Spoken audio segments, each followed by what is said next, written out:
Greetings to all from the Existential Art Gallery of Scarborough, which is more fondly known these days as Gallery X. And this organization, this gallery, was founded in 2018 by a board of directors whose aim was to establish for Scarborough a substantial art gallery that we could all be proud of and gather in and exhibit artworks of all sorts and be a builder of consensus and inclusion for the whole community. My name is Peter Marsh. I've been living in Scarborough for most of my life, and I've also been a painter for at least 65 years. So I come to this month, the National Indigenous History Month, with great celebration for the artwork of Indigenous peoples, and the objective that we have in this presentation is to provide some interest and learning for the marvelous artwork of Indigenous peoples.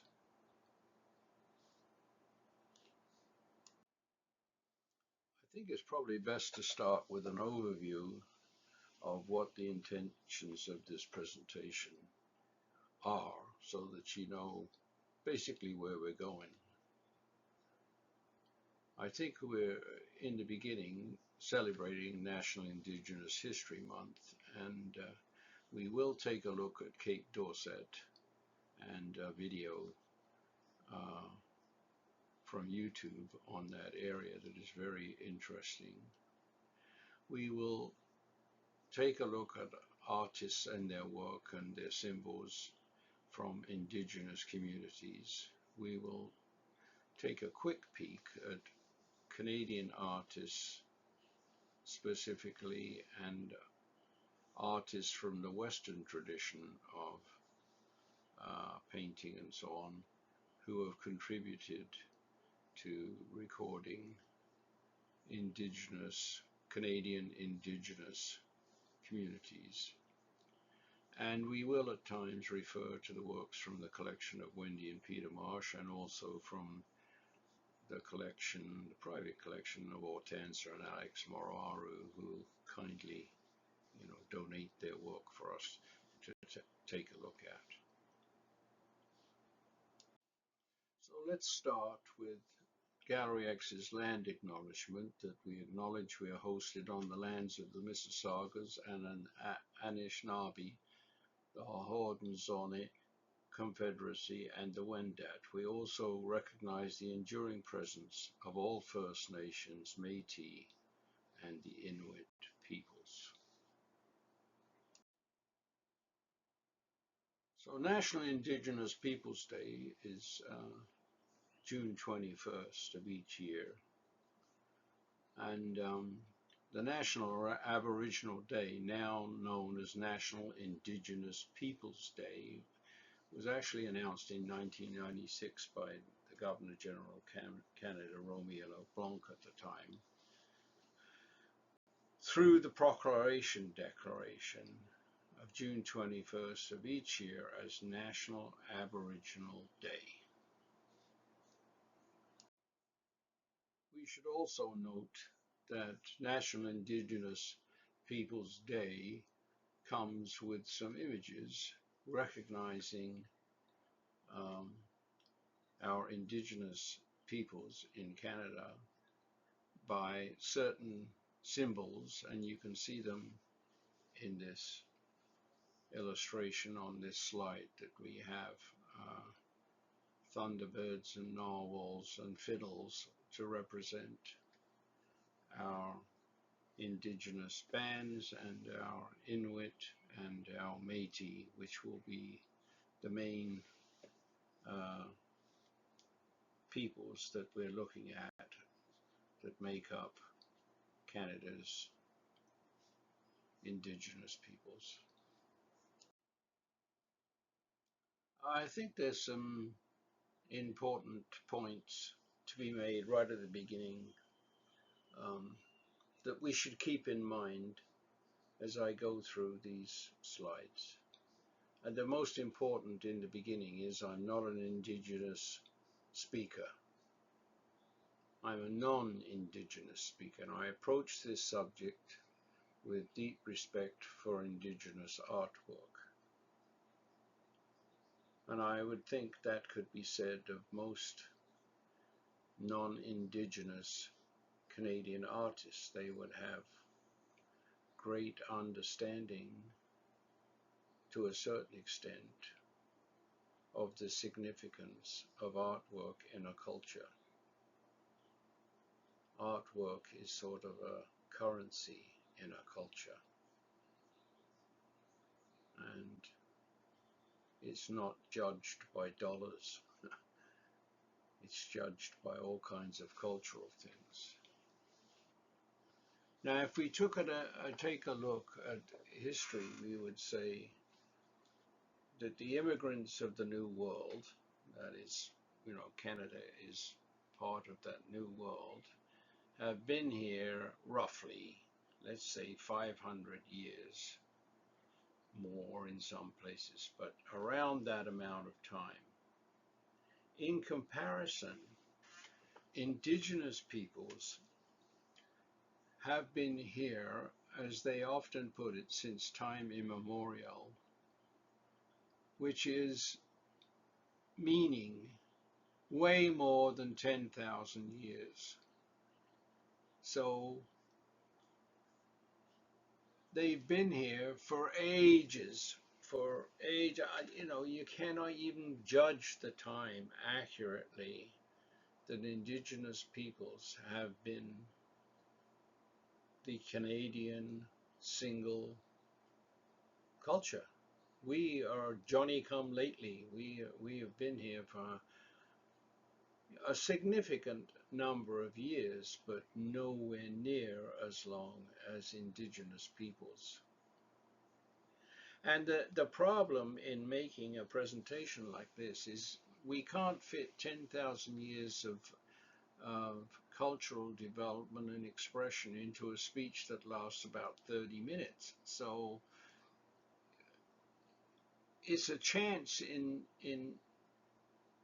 Indigenous Month to take a look at Indigenous artwork, but to have a great understanding, we would have to spend a lifetime studying the cultural icons of Indigenous peoples. But we can learn plenty in the time we've got that will lead us on to taking a look in a more detailed way once we get through this little chat. And in Canada, which is a truly multicultural society, your own background will be completely different to that of Indigenous peoples. And I think, if your cultural origin was, say, Japan, you would be incredibly proud of all those cultural icons that you hold dear from your mother country. So then one should be able to understand how Indigenous people wish to preserve their culture, which has had a tough time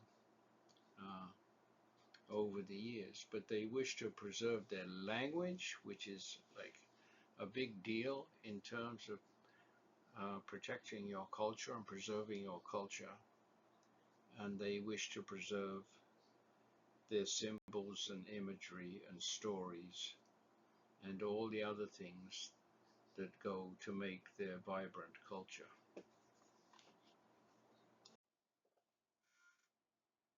People don't talk about spirituality too often. It's kind of a personal thing in a person's life, what they think about the universe and what their position might be in it. And it's important to realize that indigenous peoples, their culture is imbued with spirituality and symbols of the land, because that's the way they've always seen life. They have connections with the universe that are spiritual and legendary, and they keep it as a basis for their daily living. Well, at least that's the way I understand it from all that I've taken a look at or listened to speakers about indigenous spirituality.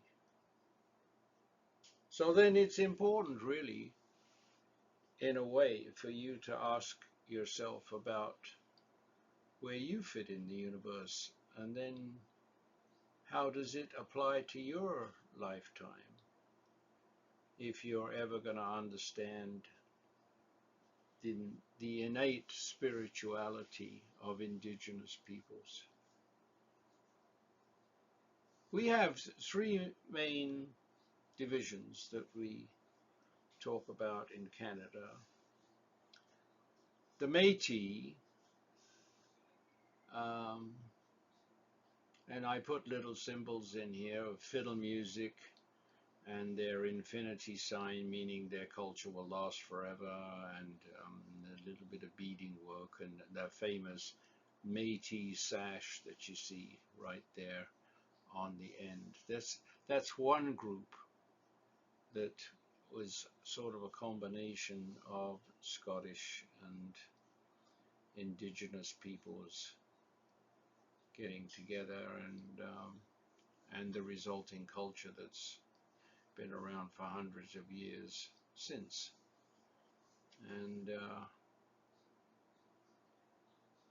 without going into more history of that right now, let's move to the next major group.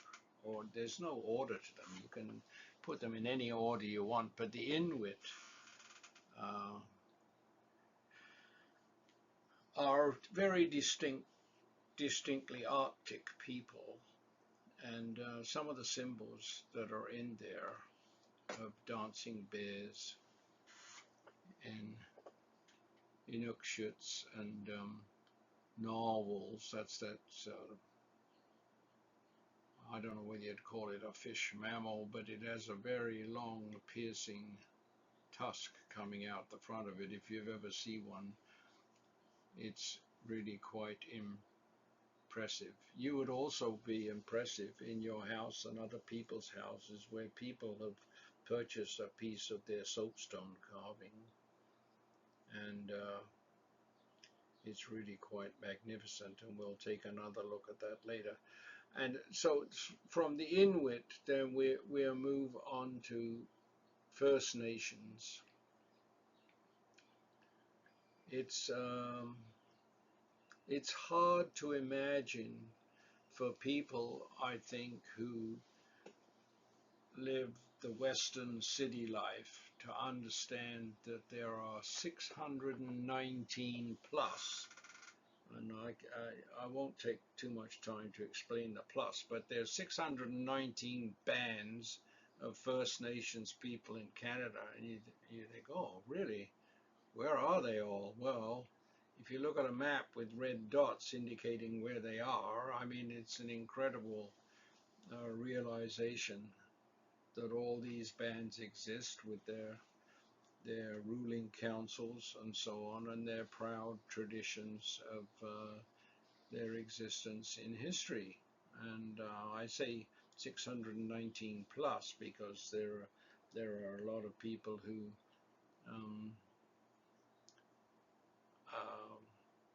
are of indigenous origin that aren't necessarily located in the land of those 619 bands.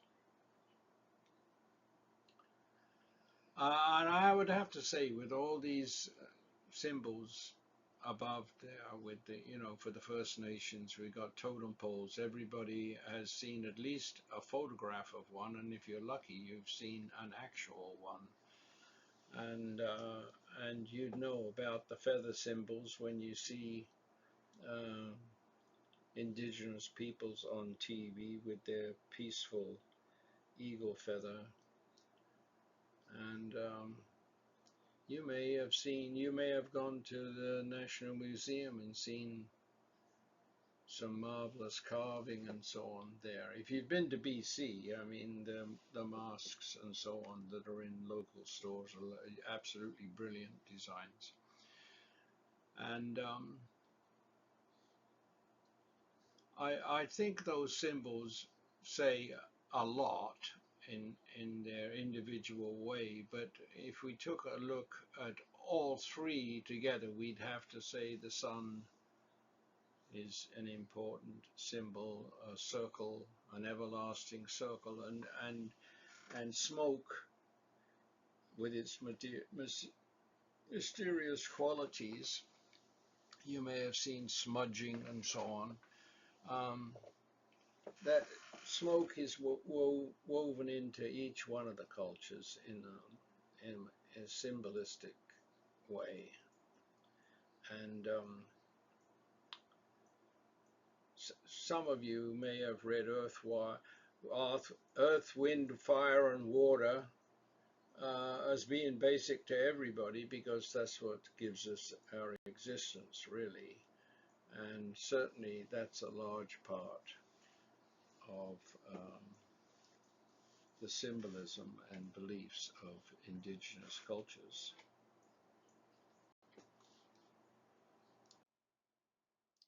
Wow, look at this map. It's very colorful, but it also is full of incredible meaning, because this is pre-contact, meaning before Western culture came to North America. There were indigenous languages, and I think they amount to well over 50, but when you look at the map, I've written off to the side there, lots of languages, but no English or French spoken here, yeah. No German, Spanish, Polish, Chinese, Japanese, so on. No Western languages, really, or Far Eastern languages, or any other kind of languages other than indigenous languages. And there they are listed on the side, and I won't dwell on them, but I hope you will dwell on it in your mind, because it sort of puts things in order and significance. All those different languages that indigenous people, they want to restore them because of the oppression of Western culture. They lost some of those abilities. I mean, if you went to schools that made it so that you couldn't speak your own language and you couldn't act in traditional ways for your culture, you begin to lose it. And then trying to get it back is different. So I was listening to somebody from the Blackfeet community talking about, they had about 100 speakers of their traditional language, but a lot of them had passed away now, and they were doing their very best to preserve it, because a lot of indigenous stuff it has nothing to do with writing, but talking and passing down oral history with your own language is really your culture. It's true for all of us, even though in Western traditions we do a lot of writing and record it in books. It's much harder if you haven't used writing in that way in your culture, and it's an oral tradition, an oral history. If you've been discouraged from using your language, it's hard to preserve it. So all over indigenous places now, people who live in those cultures, I think even worldwide, are trying to preserve their languages. The language alone says a huge amount about a particular culture. So you could think, well, what does it matter if a language dies out? Well, just imagine your own language dying out, and then you'll get at least some idea of what that would be like. And it would be very difficult to explain or carry down to new generations, or to think about legends and myths and all that kind of stuff, if your language disappeared. So make sure you learn as many words as you can. If I see a new word, I look it up, and I'm sure that's what a lot of native people are doing in terms of their language. They're saying, how do you pronounce that? How do I represent that? When does that word get used? How is it used? What color does it give to a situation? Is there emotional expression in how it's said? You know, there's so many things about language, and that's why our indigenous cultures of Inuit, Metis, and our First Nations bands, that's why they're trying to preserve all that. Needless to say, it's not an easy job.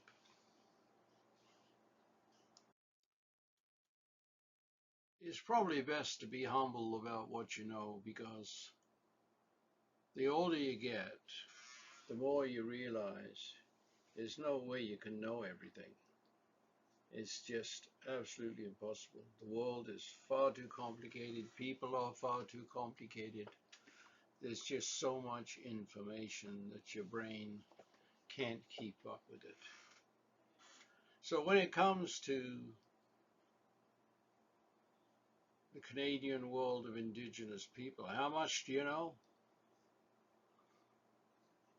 Be interesting to ask yourself that question. How much do you know? Because, like, you could look at situations and say, you know, what are they going on about? Blah, blah, blah, blah. And actually, if you don't know much, it's very hard to tell what's going on. So I noted when I was doing some research that the Canadian Encyclopedia has a quiz, Indigenous History Quiz. So if you want to know how much you know, take the quiz for a bit of fun. You may find you don't know as much as you thought you knew, which is going to be true for all your lifetime. Most of the time, we don't know as much as we thought we did. In a couple of minutes, we'll take a look at pictographs, photographs of pictographs, so that we can at least see what the images look like. But I thought if we just think about pictographs for a minute first, we would know by studying that pictographs have been found all over the world. In fact, the first time I heard about them was the Lascaux Caves when I was taking art history courses at university. But bringing it up to the present, if you go to Petroglyphs Provincial Park in Ontario, you could see them for yourself. And there's many other places you can go to see them in Canada as well. And the difficulty in a way, even though we know they're very old, there's no really foolproof, clever way of finding out their exact date. And they can be thousands of years old. And they were created with earth pigments, and I'll show you an example of that type of thing, where ancient peoples would mix pigment with fats and oils, and that's how they would create a drawing material. You have to think too that it's a marvelous type of thing, because now if I wanted to draw something, or you wanted to draw something, you want a pencil or a paintbrush and a magic marker, whatever, you'd have a whole load of things that are available for you to sit down and create, or maybe entertain yourself or whatever. And I would have to think, if you went back to the creation of pictographs, it was a very deliberate thing to create a pictograph, because the type of thing you would need wouldn't be ready at hand. You wouldn't have art stores to go and buy equipment. I mean, you're talking about creating the paint and creating an image on a rock, usually, and it would have to be a very specific thing that you were doing. You would be wanting to do this, and you'd be wanting to create a nice image, and you would want to, I think anyway, be providing some kind of message in the image. So now that when we see them, we can say, well, you know, how old are they, or whatever. The age is, for me anyway, not as significant as what do they mean. Somebody was very carefully making this image. What does it mean? And that's how we, in a way, work out the heritage of Indigenous organizations, especially the ones in Canada for us, because that's where we live and that's what we appreciate here more directly.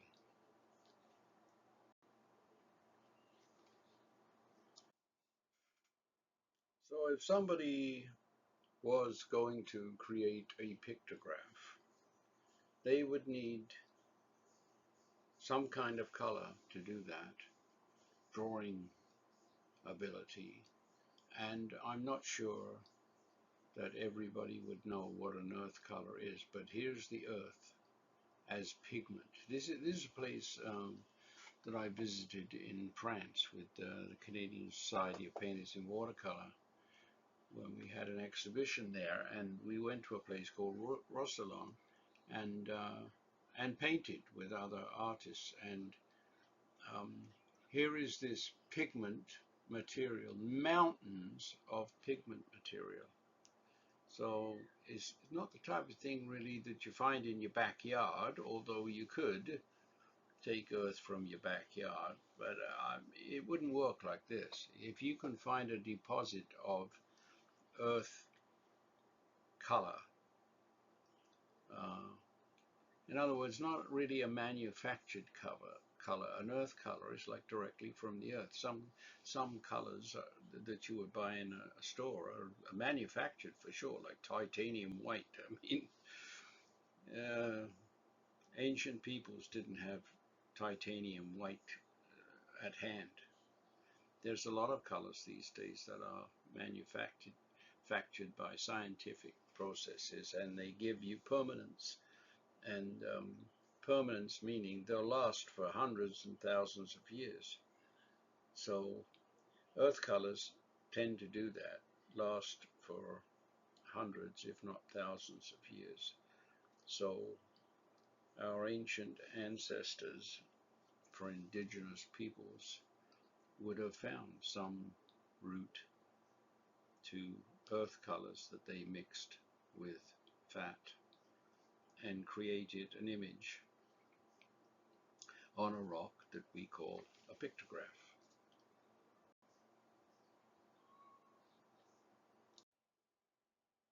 I show this extra slide of earth colors in place just so you get an idea of the size we're talking about. Look at how tiny those people look. We're talking about basically mountains, like small, but like a mountain of color, which is inconceivable if you've never seen it before. But once you see it, you think, look at that. That is magnificent. That all this color is here, and you can see that the people who live in Ruslan put some of this color in the stucco they put on their houses. So it's a lovely pastel town with colors that have come from the earth that the houses are sitting on. And where would you go if you wanted to find earth colors? It's a good question, but Canada's Indigenous people found places and experimented to make paint, if you want, that they would be able to make pictographs with that would last for thousands of years.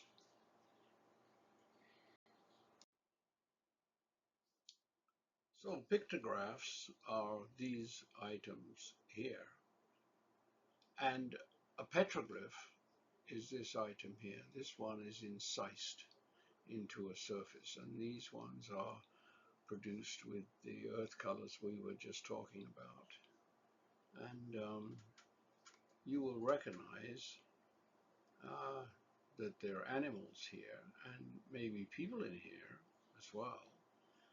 And if you look really closely, you might say, oh, well, that's a caribou, right? This is a moose. So there are specific animals being illustrated.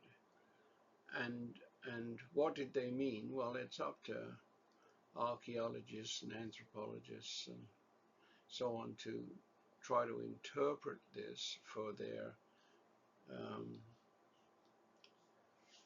for their meaning. And First Nations have people who I'm sure are absolute experts in this field. And they might be able to tell us, like, here's the moose. What are these dots in here for the moose? I don't know. Maybe it's a pathway or just not sure. Have you ever seen a moose like a moose? Sometimes when you're driving up the highway in the north, a moose will stand right in the middle of the road, and I mean, they're huge.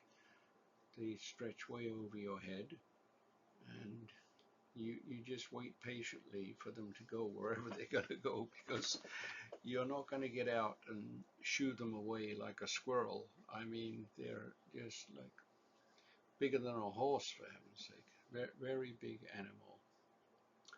And there's a story here, and our First Nations people have all kinds of myths and stories and heritage meaning, their connection to the earth and the environment and the animal kingdom. And I think that's what petroglyphs are about, really, talking about. If you're a member of First Nations, it's talking about your cultural meanings and your cultural history for everybody to see. The notes that came with this particular image of a pictograph thought to celebrate a safe passage by the Ojibwe across Lake Superior. And if you're not in a place where you're familiar with Lake Superior, it's basically an inland ocean of fresh water. I mean, it's an absolutely huge place, and if a storm comes up, very dangerous. And so that is why maybe this is a celebration of getting across Lake Superior safely.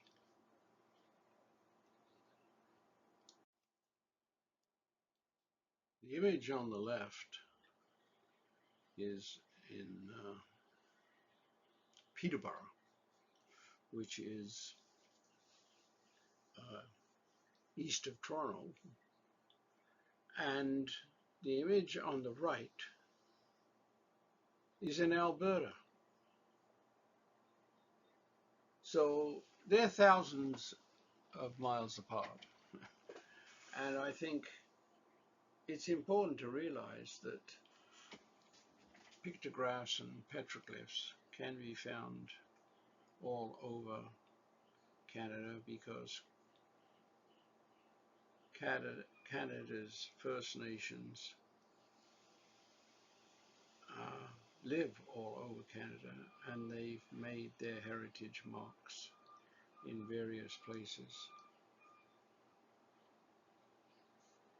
So you can see that on the left, some places are actually set out so that people can go and take a good look at these pictographs and petroglyphs. I think it's really noticeable on the right image that petroglyphs are definitely incised lines. Look at that guy in there to the left. Is that his First Nations dress, or is he representing a thunderbird? Or really hard to decide sometimes. And then there's an animal in there. Is it a caribou? Is it a moose? I'm sure it would take some time to interpret these things and get the stories out of them that have great significance. In that piece on the left, you can see that sort of solar figure, a human figure with a sort of solar head. And it looks to me like there's a crane of some sort, blue heron type shape in the middle. I'm sure we'd find all kinds of animals illustrated in these pictographs and petroglyphs. I include this one slide so that you can see there's all kinds of research available that you can refer to, and First Nations Indigenous Peoples Atlas of Canada will be one of those very interesting research vehicles. There's so much to talk about when it comes to Inuit, Metis and First Nations. It's hard to know really what to include in a short presentation like a PowerPoint. The note here is about when work began in Cape Dorset. The thing that I think about, having had experience with etching and lithography and so on, is you need a press to do these things. I mean, there's really famous prints that have come from Cape Dorset, but you know, an etching press weighs, you couldn't pick it up. You couldn't just yourself just go and pick up a decent etching press. It has a huge bed that you put your plates onto, and a huge roller and a turning wheel, and and certainly a lithographic press for doing stone prints and so on, and lithographic prints. I mean, these are huge machines. So when you read that somebody, Terry Ryan and so on, helped get things started, I bet the stories are interesting about how they got suitable equipment up into Cape Dorset when they realized that the drawings that the Inuit peoples do are like really interesting and say a lot about their culture. We're going to take a look at a video, and it's going to last about 5 minutes, so I think we'll move on to that because it speaks for itself.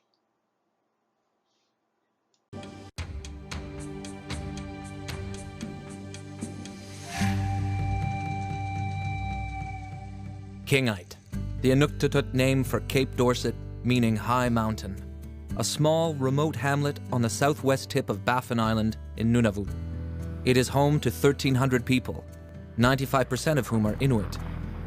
The land is harsh in winter, with average temperatures of 40 degrees below zero and 6 weeks without sunlight. There are no paved roads. Snowmobiles and ATVs are the main means of travel for all family members. The traditional Inuit way of life is in evidence everywhere. Women wear the amauti, with a hooded pouch to carry their babies. Hunting still provides a primary source of food. Caribou and other game are staples of the Inuit diet. And traditional culture is passed on from generation to generation.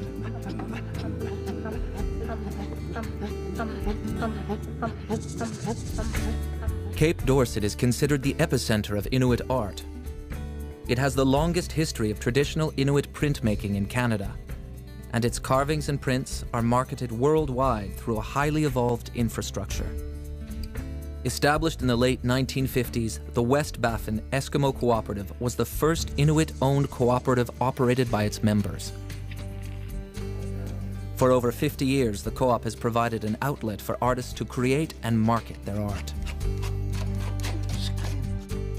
Serpentine, the distinctive dark green stone used for carving, is found within 70 kilometers of Cape Dorset. Locals bring the raw stone to the West Baffin Eskimo Co-op, where it is weighed and its value determined. The co-op provides the raw materials to the carvers, who in turn supply it with a finished product. Carvers work outside their homes, in all weather conditions, working the stone in a cloud of dust until the figure emerges. The stone is then sanded and polished, and the completed piece brought to the co-op for sale. There are more than 60 carvers living here. Printmaking is equally renowned in Cape Dorset. At the West Baffin Eskimo Co-op in the Kingite Studios, a series of prints is produced each year. The stone-cut print is unique to Canada's north and has been the chosen medium of the Kingite Studios for 50 years. This loon print is the largest ever created, with a template carved in slate. The slate surface is carefully inked and the delicate paper placed on top. The ink is pressed into the paper by hand and the finished product gently lifted off the template. The print is one of 50 due to be released in the fall 2008 collection. Stenciling is another popular method of printmaking at the studios. The shapes are cut into heavily waxed paper and ink is stamped or brushed onto the paper below. Master printmaker Pitsolak Niviasi mentors and trains 3 younger men in the art of lithography. This technique involves using grease-based ink, water, and a hand-cranked press to produce the images. The West Baffin Eskimo Co-op provides materials and studio space to any community member interested in acquiring printmaking skills. Many a celebrated Inuit artist got their start at the Kingite Studios. Perhaps the most famous Cape Dorset artist of all is Kenojuak Ashawak. Now 80 years old, Kinojoak has received numerous honours, including the Order of Canada and the National Aboriginal Lifetime Achievement Award. Her captivating style and work has been included in almost every print collection since the late 50s. And her work has been reproduced on Canadian stamps and coins. Although she has travelled all over the world, Kinojoak still lives and creates her work in her small home in Cape Dorset, surrounded by family. Like Kinojoak, most people choose to remain in Dorset, where they can maintain their traditional culture, producing unique and masterful artworks. The Inuit people of Cape Dorset have a solid sense of family, society and tradition, and through their art have managed to place this tiny hamlet prominently on the international art scene. Its people are proudly passing on their traditions, maintaining their culture, and thriving in the place they call home.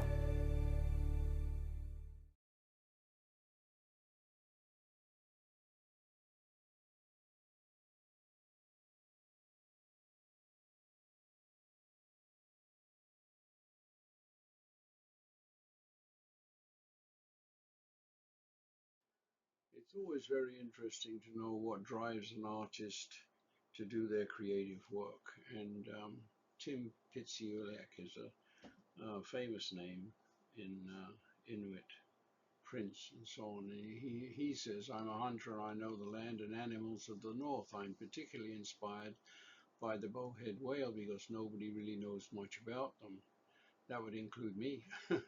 My inspiration to be an artist comes from my aunt, Kinojoak Ashevak, because she is the oldest and the best. So there's a lot of respect there for the work of another artist and some explanation of why he loves to, or did love to do artwork.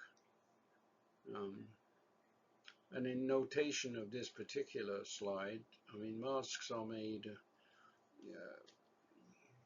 continuously by indigenous peoples. We'd find them all over the world, but they are particular in the type of iconography that goes with them. And in this case, we're looking at an etching, and just so for the uninitiated into etching, you're working with a metal plate, and an engraving means you actually cut into the plate with a sharp incision from a sharp tool, and then the ink goes into the lines they're creating if it's an engraving. When it's an etching, you're generally speaking about putting what's called a ground, which is wax all over the plate, and then making lines in the ground with an etching needle that goes down to the level of the metal as you're working, and then you put it in acid. The acid burns a line in the plate, and the line in the plate then holds ink. And this particular piece has some aqua tint in it as well, which is achieved by sprinkling, let's say, powdered wax onto the surface of the plate, and putting the plate into an acid bath that cuts around every dot and makes it look like shading if you're really clever and know what to do with it. So that's a very brief explanation of etching. And of course, before you can make a print, you have to have ink that you put on the plate with various padded tools, and then you run it through the press with a piece of paper on top of it, which I'm sure you saw in the Cape Dorset movie, and the ink gets, if you want, squished onto the paper and produces images like this one. It could be much bigger, much smaller, all depends on the size of the plate.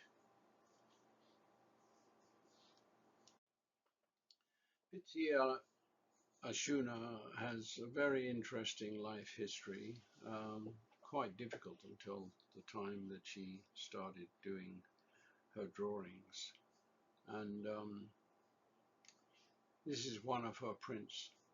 I think the important thing to realize about this type of artistic expression is that you can design your drawing and then create the plate or the stone that you're going to be putting it on, and then you can make an edition, and an edition meaning you could have 50 prints come off of the plate or the stone that you did the work on in the first place. You make one print and then you start again and ink the plate again and make another print, and then you ink the plate again and make another print, and then you have a series of 50 prints or 100 prints or whatever it is you decide is the size of the edition, to which you add a signature on the bottom, and probably a date and a title, and the prints are numbered 1 out of 50, 2 out of 50, 3 out of 50, all the way up to 50 out of 50.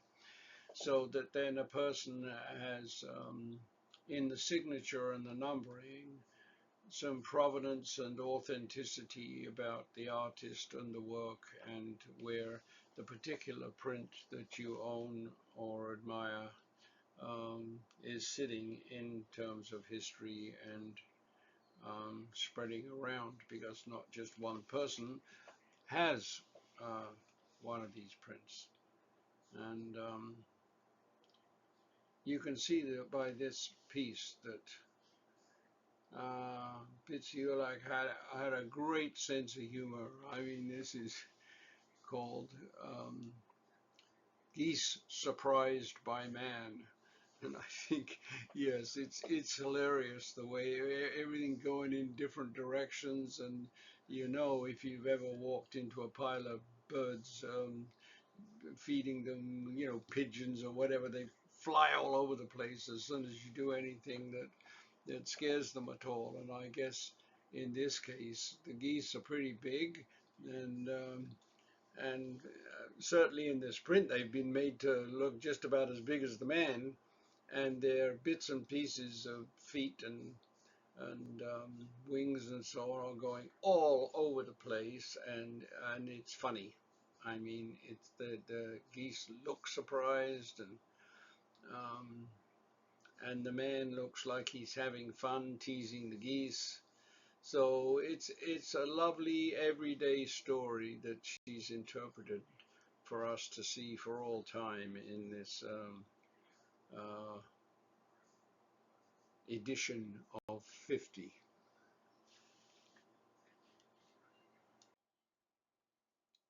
When you realize that printmaking in Cape Dorset started about 75 years ago now, there's been enough time for artists to be really expert in what they do and to have great variety in what they do.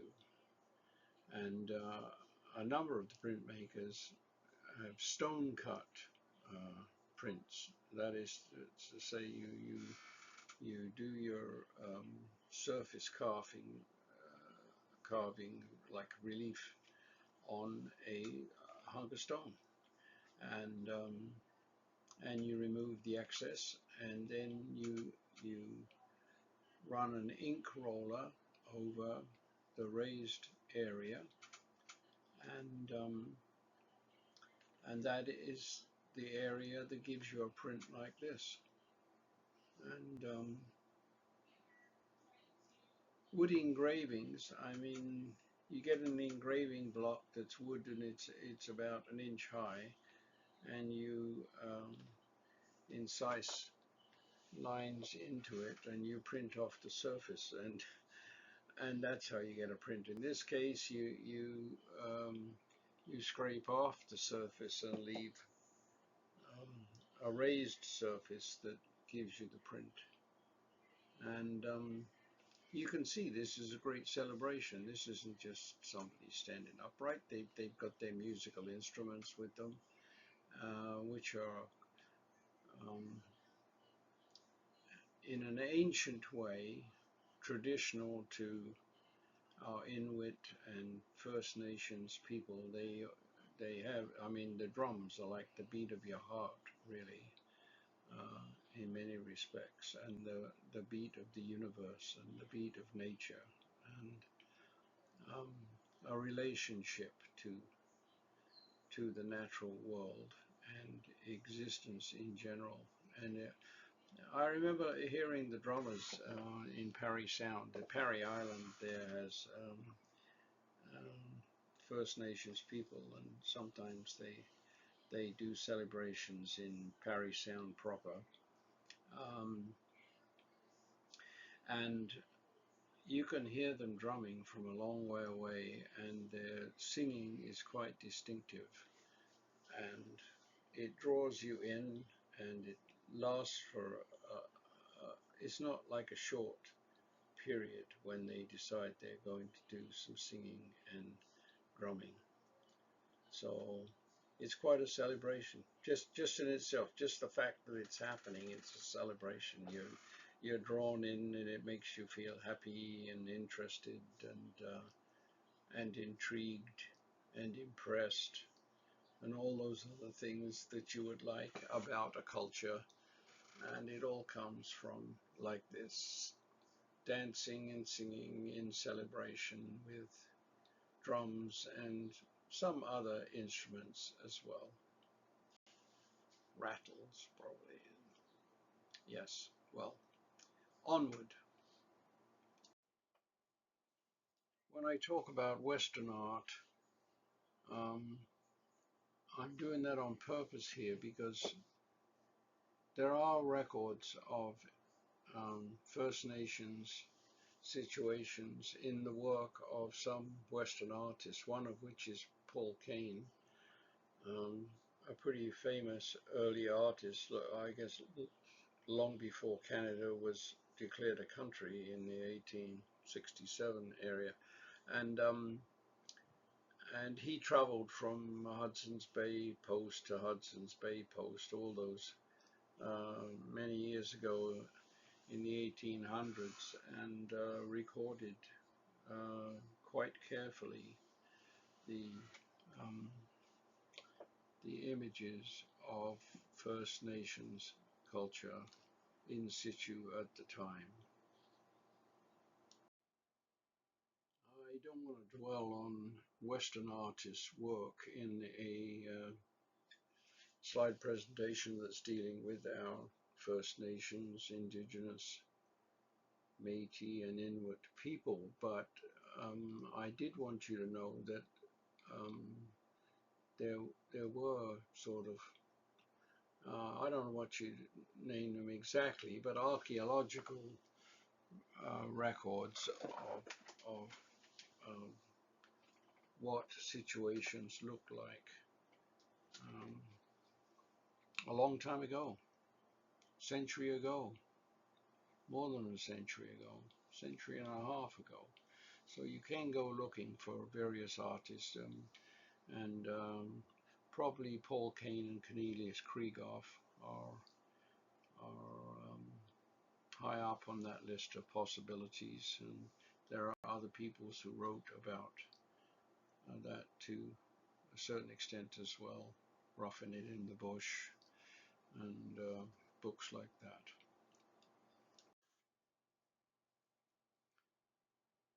You would recognize the hat and the shawl here as being part of Northwest Coast Indian dress because of the marvelous designs and so on, and it's part of what Paul Kane illustrated for many of his First Nations paintings and drawings. Cornelius Krieghoff lived around the same time as Paul Kane, and although he didn't travel through Hudson's Bay Company posts and so on throughout Canada, he did do a large number of paintings of people in Quebec, but also a large number of paintings that contained illustrations of First Nations people in many of their activities, canoeing and cooking and working in the bush and so on. So he's also an interesting source, and if you get the time, you should go and look at some of his works.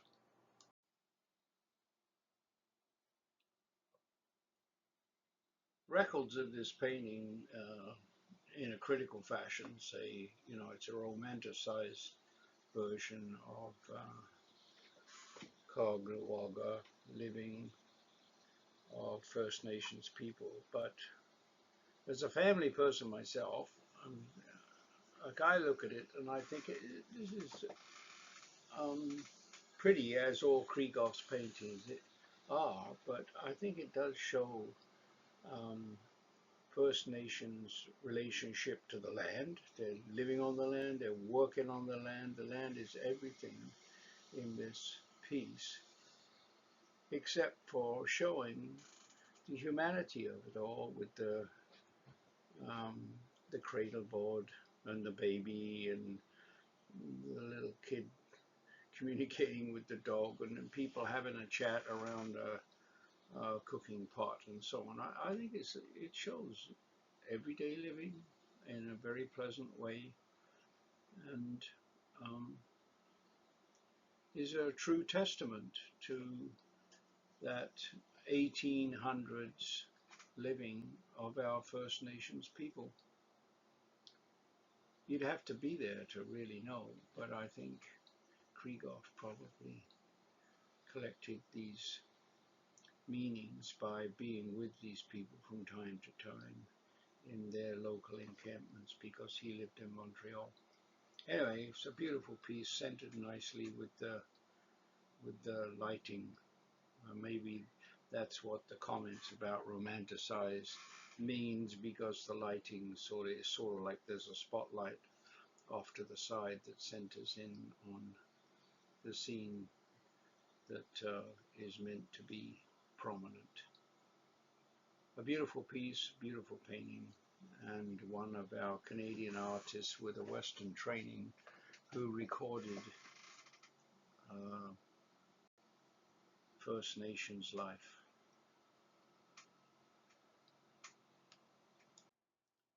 Norval Morrisseau is a sort of controversial figure because of the life he lived, but he was extremely famous First Nations painter, a genius really, and given lots of instruction when he was a kid by his grandfather. He grew up to be a shaman leader of indigenous culture. His work became very famous, and he traveled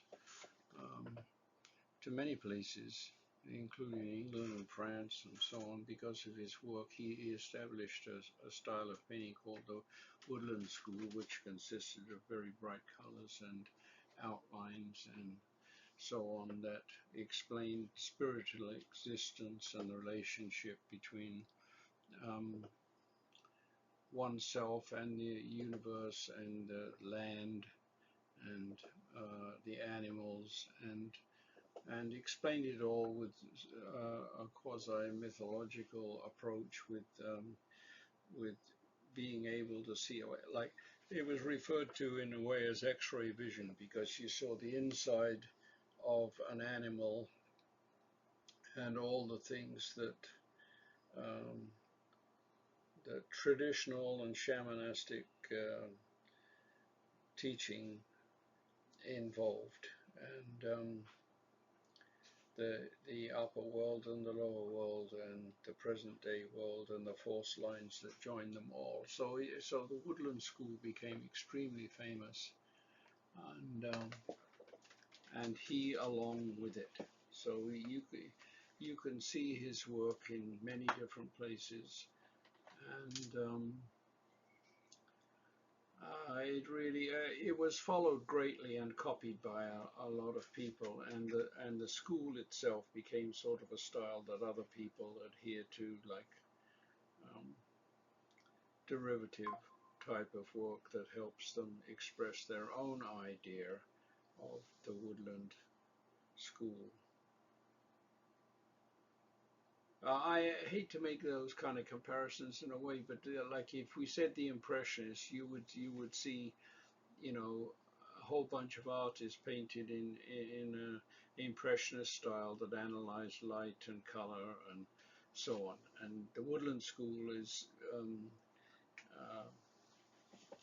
uh, part of the First Nations expression of life and land and culture and space and personal belief and relationship to uh, gods and space and suns and heartbeats and all those things. So I think yes, he was famous for that and many other things, and so he became famous in his own culture, where a lot of people followed his um, his example, but not necessarily the way he lived. So, like I say, he's a bit controversial, but he's a genius. So, there we go. If you read this book uh, by Rufo here, you'll know many things about Norval Morrisseau that you didn't when you opened the cover. There are very few images in this book, if any, if I remember correctly, but I did read the whole thing. It was extremely interesting in terms of details of where he lived up on Lake Nipigon and his type of life there and the jobs he did and how he wandered the street selling his artwork to whoever would buy it and insisting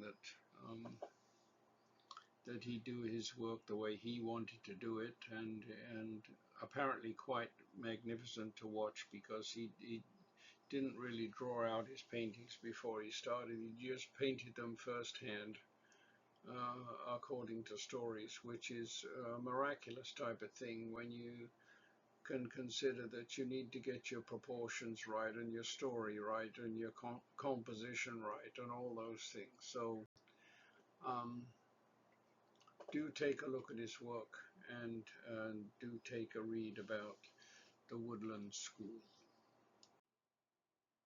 And here's one of his paintings on the wall in the gallery, with the gallery curator, by the looks of things, making sure the light is hitting the painting perfectly so that the story can be read between two figures and thunderbirds and all kinds of animals and trees and birds and flowers.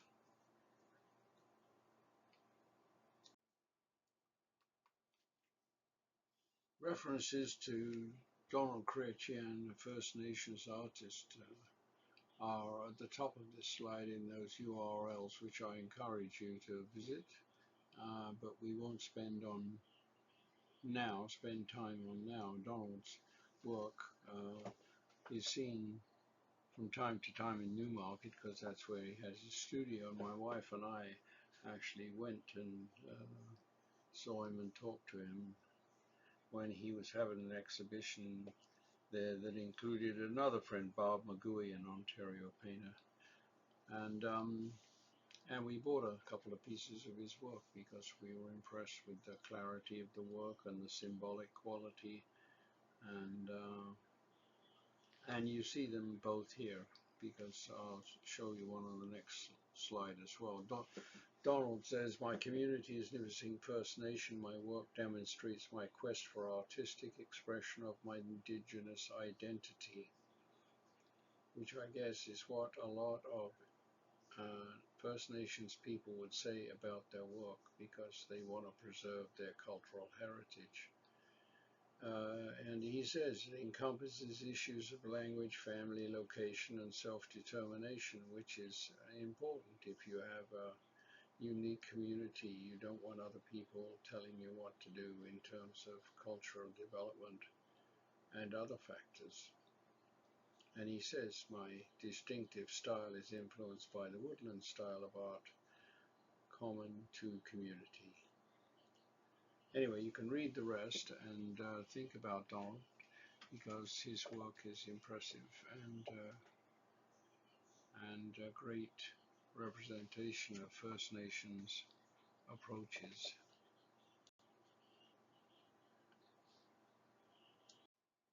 In the previous slide, it was sort of a warrior image called the starting sun, but his little soul, if he is a young fellow, is sort of a light in his head, and the water is running through his body, and he carries his bow and arrow and his other weapon, whatever that is, and he's a novice by the sound of things with that kind of title. And he sort of looks a little bit that way because his pose is not as fierce as it might be if he was a mature warrior. And in this particular slide, we have a crane, and for me, the design is not the same as Northwest Coast Indian, but it's carefully worked out. These things, these details, are hard to develop. The simplicity of the design in the finished piece is very apparent, but to get to that stage really requires some careful thought and artistic excellence to think of all the factors that express what is needed to be said. And you can notice that you, just like Morisot, you're seeing the inside of the figure as much as you're seeing the designed outside of the figure. So Donald's work is really quite intriguing in terms of First Nation expression, and it's contemporary. It's not that we're looking back on illustrations shown from the illustrations of, say, Paul Kane's work. We're now in the contemporary design world of Indigenous artists, which tends to be interpretive in ways not formally seen to a certain extent. So anyway, it's a great example to take a look at, and that's all we'll say about that for now. A quill box isn't just a container to put something in. Yeah, I mean, it is a container, that's for sure, and maybe used for special things to be kept in, but it's much more than just a box. It's a spiritual expression that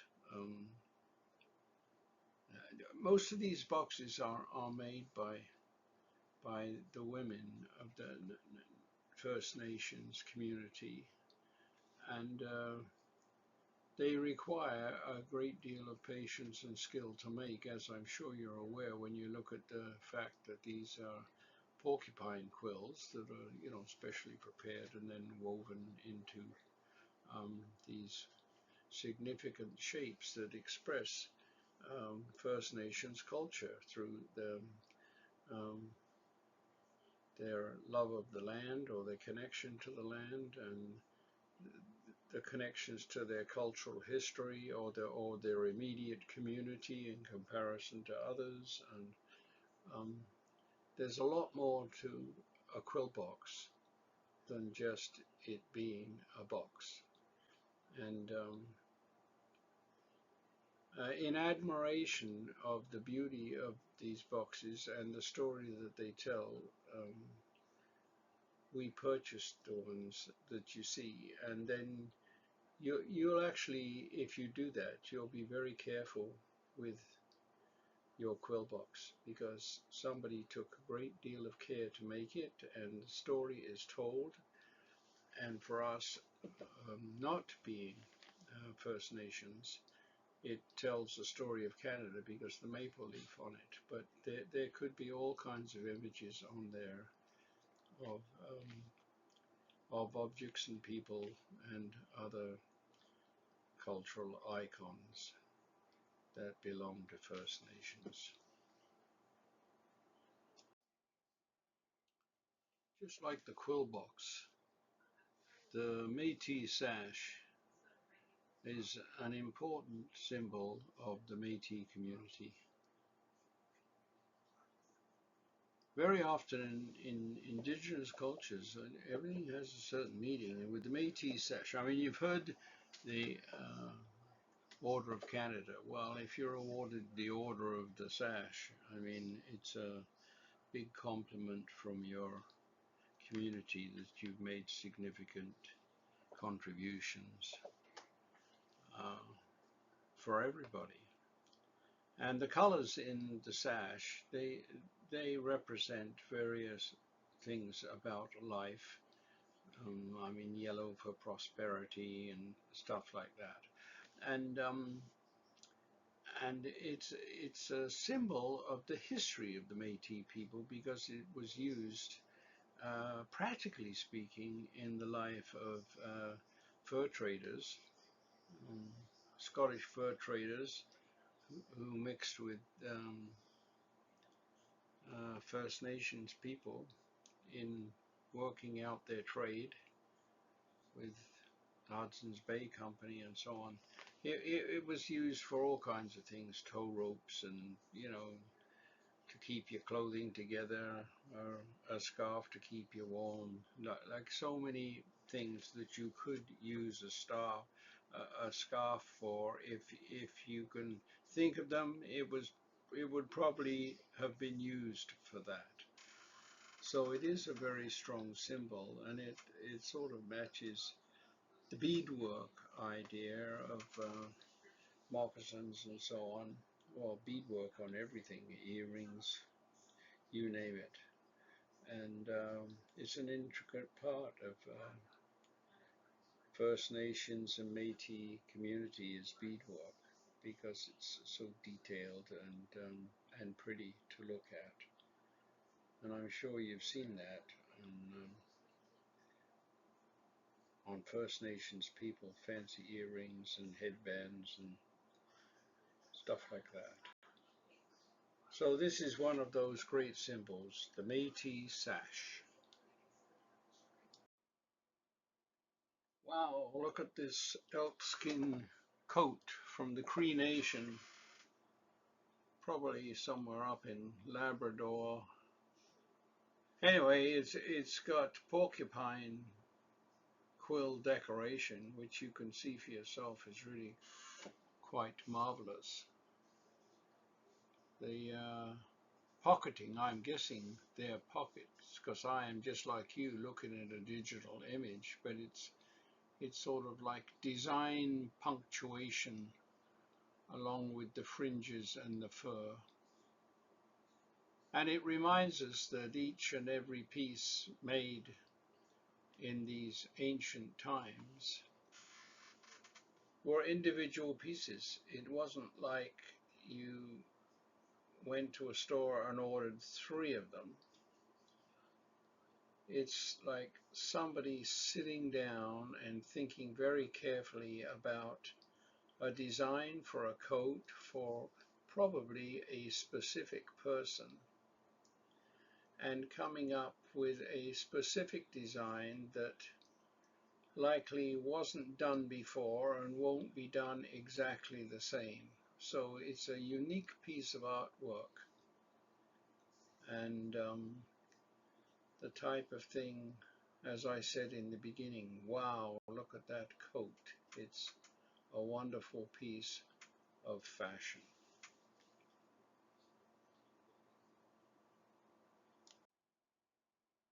Bentwood's cedar boxes are a tradition of groups in Northwest Coast First Nations communities like the Haida and Tlingit and the Tsimshian, and the boxes that they created.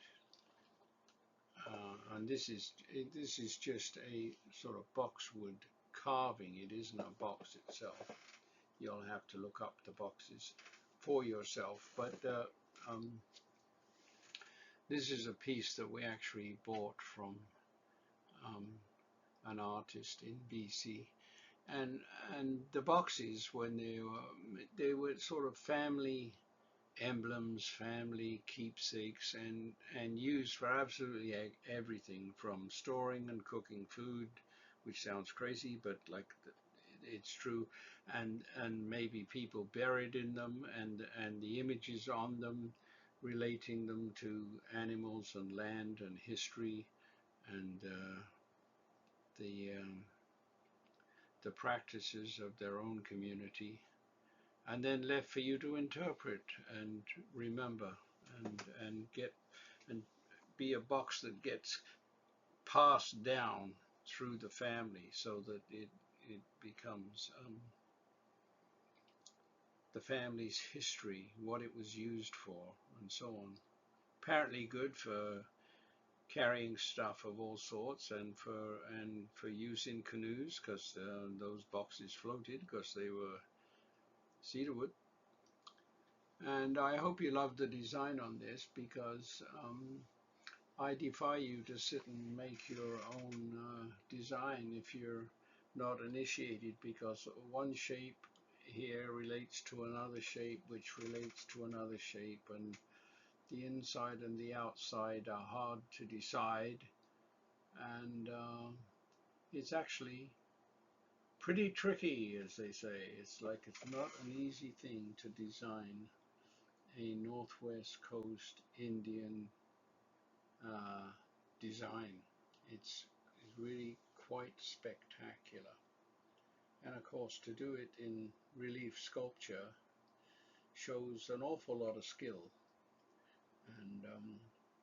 and how to use wood carving tools. I mean, they made totems and longhouses and so on, but little things like this are very detailed in the way they look, and you know, the work of Bill Reed and stuff in terms of wood carving, which we took a look at quite a number of slides back, is you know, part of this tradition, and marvelous to look at, and fills you full of awe about the abilities of the Northwest Coast First Nations.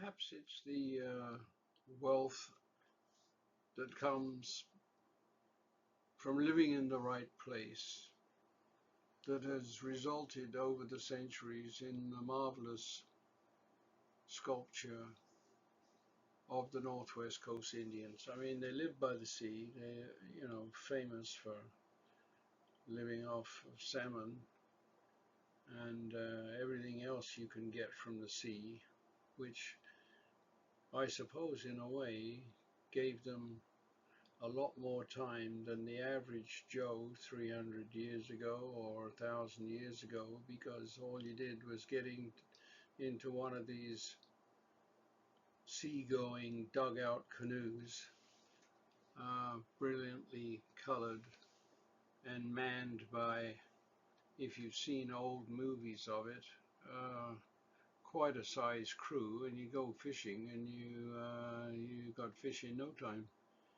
because they're so plentiful in the sea. And if you can do that, you can have a multitude of stories and ceremonies. And of course, one of the big ones for the Northwest Coast Indians is the potlatch, where it made you greatly honored if you gave everything away, and it was so drastic in the way those things were done in the community. It actually got banned at one stage as a community celebration, because it caused community upset in a way in terms of what was given away. But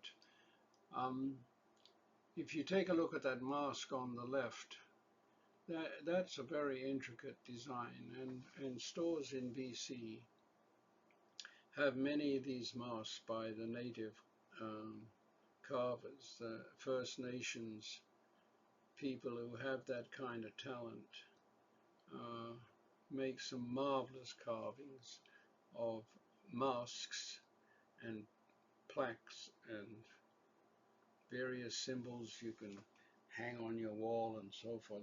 The most outstanding one of them in terms of carving, I think, is Bill Reed, and his work graces the Canadian embassy in Washington, which you can see on the right there, and it's a story of all the people of life being contained in the canoe. It's actually quite fun to see in person. There's a big piece like that in the Canadian Museum in across the river from the Parliament buildings. You can go and see a wonderfully designed building by Cardinal there, the architect, and then once you go inside in the opening shot with all kinds of